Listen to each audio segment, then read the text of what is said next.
dalam bentuk baru tentunya. Ya. Jadi maksudnya dua fungsi Polri ya, kalau dulu Iya. dua fungsi TNI. Iya, walau Polri berbeda dengan TNI, secara politik kebijakan ini sering dibaca sebagai duifungsi versi kepolisian. Bahkan multifungsi, bro. Multifungsi kan repot. Ya, memang bukan duifungsi formal ya, tetapi polisi menjalankan tugas keamanan ketertiban masyarakat.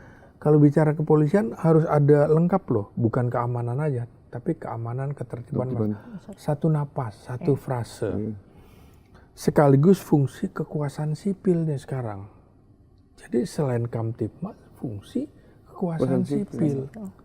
Ini yang harus kita cermati. Sementara di beberapa negara justru sipil yang harusnya berkuasa dan mengatur. Nah karena itu ini betul-betul berbahaya bagi demokrasi. Kenapa berbahaya bagi demokrasi? Karena aparat dengan monopoli kekerasan yang sah, kan dia punya senjata, boleh menembak kan? Negara boleh membolehkan itu kan? Tapi ikut mengelola jabatan sipil yang seharusnya diawasi secara publik. Sementara publiknya DPR-nya setuju aja, ya kan kemarin Kompolnasnya kemana? Nah Kompolnas juga apa suaranya? Kompolnas itu bukannya jubir Polri, Bang? Ya itu. Nah, jadi memang betul-betul kalau kita lihat dari perspektif politik institusional, saya masuknya nggak ke bidang hukum ya, karena saya bukan hukum ya, saya backgroundnya ilmu politik dan komunikasi politik. Maka lemahnya civilian oversight ini secara politik dengan terbitnya peraturan kepolisian, ini jelas mencerminkan satu lemahnya pengawasan sipil. Yang adanya di DPR sebenarnya ya? Iya, DPR tidak terlibat. Kemudian publik tidak diajak konsultasi. Seperti akademisi Iya, gitu ya. nggak diajak konsultasi dengan peraturan kepolisian yang baru ini. Kemudian yuk, Kompolnas perannya sangat terbatas.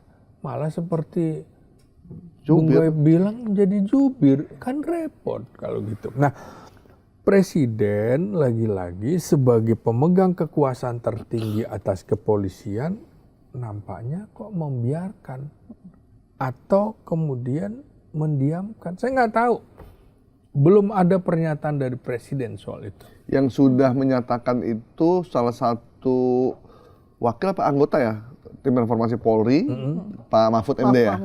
Pak Mahfud sudah tegas mengatakan bahwa putusan Perpol ini melanggar dua undang-undang, ASN, Undang-Undang Polri, dan juga melanggar Undang-Undang MK. Sama kan dengan saya? Iya. Sama. Background Pak Mahfud antara S2-nya juga politik. Iya. Jadi dia melihat ini. Maka dalam teori democratic accountability ini menunjukkan memang defisit kontrol sipil terhadap aparat keamanan, dalam hal ini polisi. Ada teorinya tuh. Itu betul. Bang, itu lemahnya kontrol atau memang menegaskan bahwa yang berkuasa di negeri ini adalah polisi? Nah itu dia kan. Makanya saya bilang, jangan sampai kita cenderung menjadi negara fasis. Ketika Jerman, ketika Jepang, ketika Italia menjadi negara agresor. Begini nih. Ya kan? Nah, dan itu lebih mengerikan ketimbang negara militer. Karena dia sipil tapi perilakunya jauh lebih daripada militer. Kita harus semprit ini. Nah, makanya dalam logika keamanan atas logika demokrasi, saya akan membandingkan penempatan polisi aktif sering dibenarkan dengan alasan, ya kan? Iya. Efektivitas katanya kan. Lalu apalagi? Stabilitas, kedaulatan, dan juga loyalitas. Loyal dong. Biasanya aparat berseragam kan loyal. Nggak usah ditanya lah kalau nggak usah ditanyakan. Nah, namun secara politik ini menunjukkan securitization of government. Maksudnya adalah masalah sipil diperlakukan sebagai masalah keamanan. Jadi seolah-olah ini urusan keamanan, Iya. ketertiban masyarakat. OJK apa urusannya dengan Kamtibmas misalnya? Benar. Jadi semua urusan dikaitkan dengan itu, justifikasi, pembenaran. Oke. Nah, ini kan kalau kemarin saya dengar di podcastnya Pak Mahfud gitu ya, ini kan bisa dibatalkan dengan executive review atau juga bisa ditunda nih sama presiden. Jadi presiden punya wewenang untuk menunda si peraturan kepolisian ini. Menurut Pak Slamet sendiri, presiden akan melakukan ini nggak? Ada nggak yang beritahu presiden? Nah ya itu. Pak Presiden, ini ada Tahu perpol nggak nih, kira-kira gitu. dia? Ada nggak? Saya cuma khawatir presiden belum tahu gitu.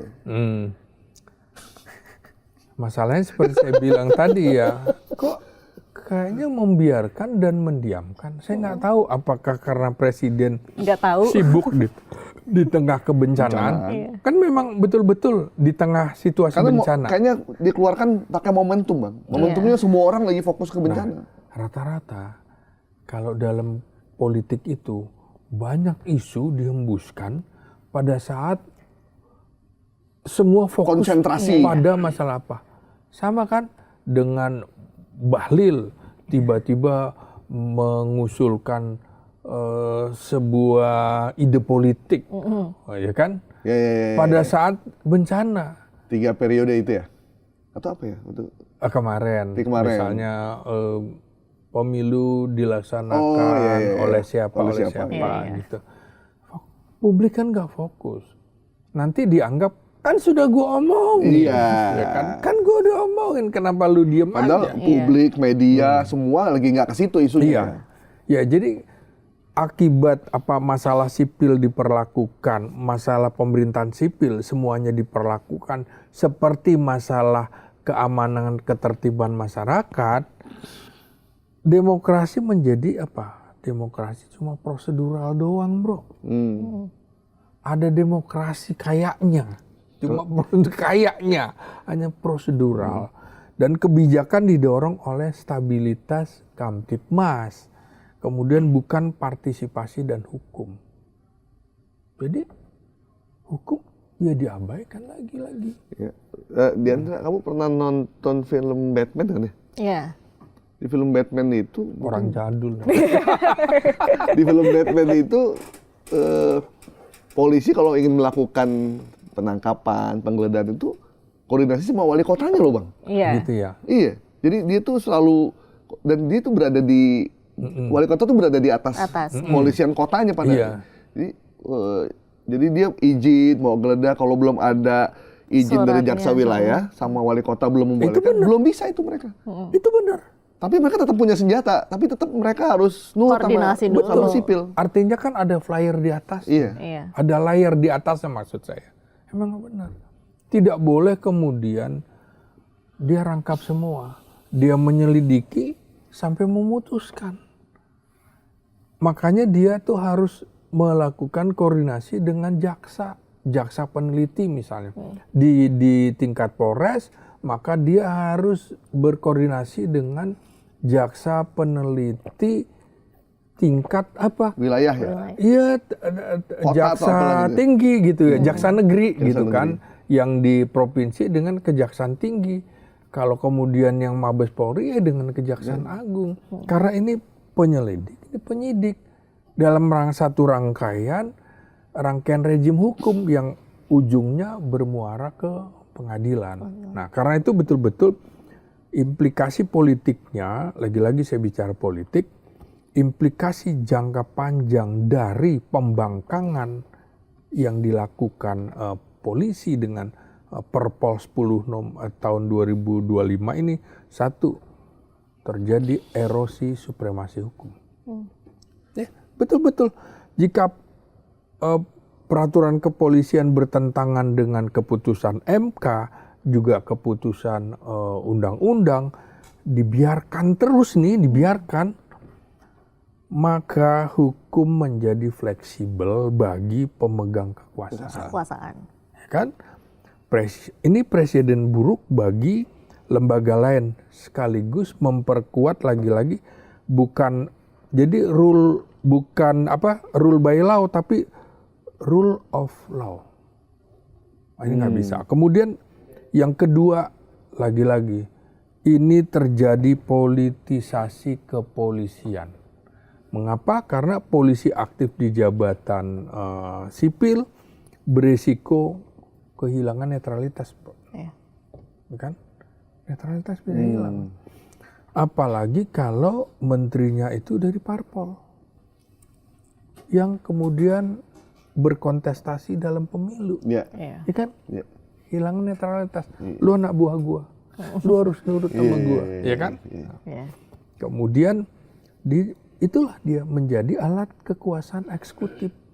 Padahal dia alat negara, bukan alat pemerintah. Lagi-lagi dari situ terlibat konflik kepentingan. Ya kan? Terlibat konflik kepentingan. Nah, maka dalam konteks elektoral ini sangat sensitif. Makanya muncul parcok itu. Iya, Gitu. Ini sebenarnya penegasan aja kali ya. Iya. Karena sebelumnya udah dilakukan juga. Akhirnya benar, lu membenarkan tudingan orang kan. Iya kan? Bang, apa yang menurut Abang ya? Kenapa DPR kok cenderung diam saja dengan kalau ini udah aja pembangkangan konstitusi, pelanggaran terhadap undang-undang putusan Mahkamah Konstitusi, harusnya kan DPR nih bereaksi. Bahkan itu membangkangi DPR juga. Iya, Iya. tapi kemarin ketua komisinya udah ketemu sama Polri juga. Cincai-cincai. Enggak, mungkin dia diskusi kali Bang, berkoordinasi, mungkin nanya juga. Cuman kayaknya nggak ada reaksi yang Negatif. Ya, seperti saya kekhawatiran bilang, tuh biasa-biasa aja. harusnya dia sebagai lembaga pengawas mengingatkan ini keliru loh. Itu nanti boleh, tapi nanti dimasukkan dalam undang-undang, bukan yang sekarang. Kan sedang berproses revisi undang-undang kepolisian itu. Ya saya setuju, boleh polisi di jabatan sipil, tapi dibatasi dengan alasan apa yang terkait dengan tugas-tugas kepolisian. Itu nanti dimasukkan di dalam undang-undangnya. Nah, kondisi kayak gini tentu saja akan membuat delegitimasi terhadap organisasi kepolisian. Orang nggak percaya. Iya. Legitimasinya runtuh loh dengan cara-cara seperti ini. Kita mengingatkan bukan benci, karena kita sayang. Iya benar-benar. Kepolisian Itu yang kita. penting mesti garis Iya. bawah itu Bang. Jangan Iya. sampai kita disangkanya justru Benci. kita benci, Kita padahal nggak suka kita polisi. nih mengingatkan ke Iya. arah yang lebih baik ya. Supaya polisi kita lebih profesional. Jadi secara politik kebijakan ini bisa menurunkan yaitu tadi kepercayaan publik. Sekaligus apa? Memperkuat citra polisi sebagai aktor politik. Jadi aktor politik ini polisi gimana? Iya. Bukan sebagai penegak hukum. Kalah Reza Rardian tuh. Kalah Reza Iya, Rardian. makanya. Dan legitimasi aparat kepolisian ini sangat bergantung dengan apa pada jarak dari kekuasaan politik praktis. Sehingga publik nantinya akan lihat, oh lu udah masuk nih ke ranah politik praktis. Polisi itu boleh berpolitik, tapi politik negara. Bukan politik praktis. Sama dengan TNI gitu. Politiknya politik negara. Jaksa juga gitu. Semua. Kayak kita sebagai pers, inget loh, Anda ada di tengah-tengah. Iya. Anda bukan politik praktis, mentang-mentang bos lu punya partai, Iya. punya niat ke sana, lu nggak bisa. Jadi kita juga harus di politik negara. Bang,